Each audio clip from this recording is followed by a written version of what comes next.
In this segment, we will be discussing how to properly tighten down your quick release. The quick release is what is featured here and is what holds on the wheel for many different kinds of bicycles. Making sure that your quick release is tight is one of the most important things to make sure that your bike is safe to ride. So now, while the wheel is up in the dropouts, we need to make sure that we tighten down the quick release properly. Otherwise, you can end up losing your wheel as you ride off.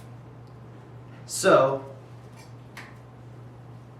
right here, there's not nearly enough tension on the quick release and the wheel would fall out.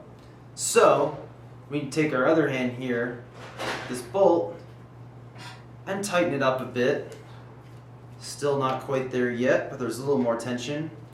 We're going to turn the quick release knob a few more times and repeat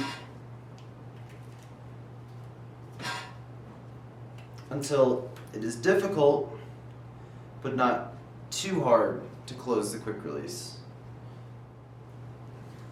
Notice how I have the lever facing backwards. This way, if you come in contact with anything while riding, the lever will not be pushed open by something like an obstacle, another bike, or a rack.